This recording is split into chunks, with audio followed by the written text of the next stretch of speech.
Hey guys, it's Paradise, and here's a quick guide on how to get an awesome weapon that you should definitely try if you love curved weapons, strength weapons, or awesome unique attacks. This is pretty much the ultimate spin to win weapon. So drop a like and comment if we help you out. We'll showcase the weapon at the end, but for now let's not waste your time and get to the location. So for this one, you want to get to the Cleansing Chamber Anteroom Grace Point, which is accessible by traveling through Enir Ilum. This means you need to be quite far near the end of the DLC, so follow this route to progress through the story, killing the main bosses until you reach Enir Ilum. Once you have access to the first grace point in this area, the Outer Wall, you want to progress through this route to get to the Spiral Rise grace point. So from the Outer Wall grace point, head up the stairs and then take a right to go inside, and be wary we're going left, but there is an enemy that comes down the stairs. I advise hiding behind here, and just as he attacks, run up, dodge the first hit, and keep going. There's a grace point just to the left if you don't have it, otherwise keep running forwards, up these stairs, and there'll be a bridge up ahead, which will be broken so you have to jump over it.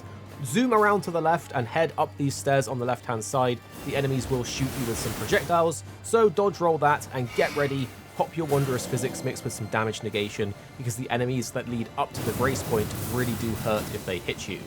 Run past the storm calling enemy there, zigzag your way up the stairs because these ground AoEs will go everywhere and they can sort of stun lock you and kill you, so it may take a few tries.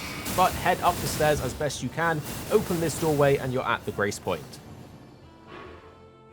Now that you have the Spiral Rise grace point, it's time to make a very hectic journey to get to the Cleansing Chamber Anteroom grace point. So follow this route. So head up the stairs and get ready, there will be a bunch of enemies. You can either fight and take your time or run past them. Hop out the window around this roof, jump up to the next roof where you'll find a bunch of birds. They're quite easy to take out if you have a good build, otherwise you can just run past them. But if you are struggling, take them down real quick and jump up to the next platform and run up past the mobs into this room, straight to the left, ignore the mob inside, and loop around up these stairs. This next area where we're going to run past has another one of these enemies, but this isn't the one we want to fight. Zoom past him as quick as you can, and you can avoid his big ground AoE to go back into the tower and climb up the stairs. From here you'll see a lever, but we don't want to pull that just yet. Instead, head outside up this stairway and you'll see the enemy just ahead. This is who we want to farm, but behind him in that room up the stairs is a new grace point, which we want to grab so we can easily farm him in case you mess up.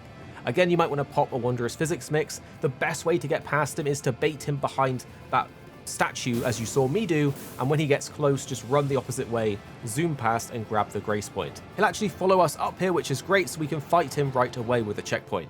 Once you have activated the grace point, you can safely challenge the wind-aspected Horned Warrior enemy that spawns just outside that you had to run past to get here. Luring him into this area by the Site of Grace is, in my opinion, a much easier place to fight him, and do take note, you want him to finish his initial wind attack when you first aggro him, which makes the whole thing easier. Once you beat him though, it's a guaranteed drop to get the Horned Warrior's Greatsword, and it's yours. This requires 19 strength, 16 dex, and 13 faith, with primary scaling in strength at C and then D in dex and faith. This thing really shines with its unique attack though, and oh boy does it shine. It's called the Horn Cooling Storm, where you invoke horns to cover the blade as you cool a storm and mow through enemies, with additional inputs allowing up to 2 follow-up attacks. This thing is a massive AoE that chonks through enemies all around you, perfect for room clearing or deleting smaller mobs. I can see this being pretty good to farm with, and it's just a really fun way to play as you spin to victory like you're Garen from League of Legends. So drop a like and comment if we've helped you out,